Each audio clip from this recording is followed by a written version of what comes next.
Vous êtes ici au laboratoire morphodynamique continentale et côtière. Le M2C est un laboratoire de recherche, une recherche qui s'inscrit dans le domaine des sciences de l'environnement et les sciences de la Terre. Les thèmes de recherche du laboratoire portent sur l'étude des impacts anthropiques et les changements globaux sur le continuum terre-mer, depuis le haut bassin versant jusqu'au domaine estuarien et côtier. Le laboratoire s'intéresse aussi à l'étude de l'évolution de ce continuum terre-mer dans le temps à l'échelle géologique. Dans cette partie du laboratoire, nous reproduisons en modèle réduit des tempêtes, c'est-à-dire qu'on va simuler des états de mer dans un canal à houles afin de mieux comprendre l'évolution des plages sableuses ou des plages à galets, mais également des ouvrages de protection côtière tels que vous le voyez ici, ce qu'on appelle une digue à talus. Lorsque l'amplitude des vagues, lorsque les vagues sont trop importantes, les enrochements naturels ne suffisent plus, donc on va utiliser des blocs en béton, des blocs artificiels qui ont des formes plus ou moins complexes, qui peuvent être des cubes ou bien des formes comme celle-ci, qui utilisent l'imbrication afin d'augmenter la stabilité contre les tempêtes. Je travaille au laboratoire M2C sur des mesures par télédétection en environnement côtier. L'équipe LIDAR s'occupe de gérer et de déployer un instrument aéroporté. Elle s'occupe donc de l'installation du capteur dans un avion ainsi que des mesures en vol, du traitement et de l'analyse des données. Ce capteur est déployé principalement sur les sites ateliers du Service national d'observation du CNRS d'Inalit, mais il est aussi utilisé en archéologie ou en altimétrie océanographique.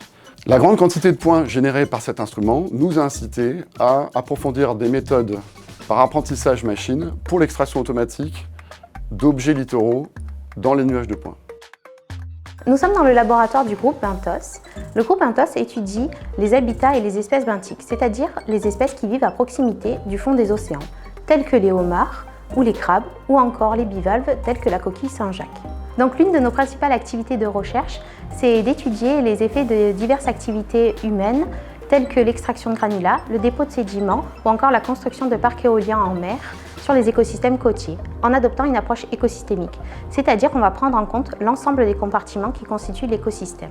Le groupe Bentos participe également à un inventaire global de la biodiversité marine le long des estrans rocheux en Normandie, ainsi qu'au recensement des espèces introduites et invasives. Donc au laboratoire M2C, la sédimentologie, c'est une des disciplines qui occupe une des grandes parties de nos activités et on prélève ce qu'on appelle des archives sédimentaires à l'aide de carottage. Et ces carottes, une fois qu'elles sont sorties, on les analyse et on regarde en fait la constitution des sédiments qui constituent ces archives sédimentaires. Comme ça nous donne des indications sur leur provenance, sur l'évolution de leur provenance. On étudie aussi la taille des grains qui constituent ces sédiments dans les archives, ce qui nous donne des indications sur la dynamique de dépôt, si c'est des vagues qui les ont mis en place, si c'est des courants de marée qui les ont déposés. Et l'ensemble de ces données, ça nous donne des indications sur l'évolution de ces environnements de dépôt quand on est dans un estuaire. Est-ce que l'estuaire il a été à un moment donné impacté par des tempêtes ?